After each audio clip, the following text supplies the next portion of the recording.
இந்த நாட்டு நடப்புகளை கோட்டை அரசியல் நாங்க மதிப்பதில்ல போங்க.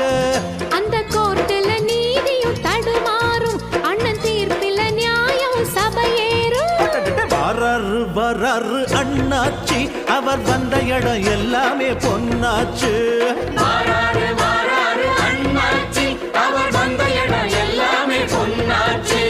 மானாதி மானஸ்தம் முன்னால அந்த வானம் வணங்கி நிற்கும் தன்னால. மானாதி மானஸ்தம் முன்னால அந்த வானம் வணங்கி நிற்கும் தன்னால. அவன் தொட்டா தொட்டதெல்லாம் வெற்றிதான், அந்த வெற்றி தெய்வத்தோட சக்திதான். எங்க அண்ணன்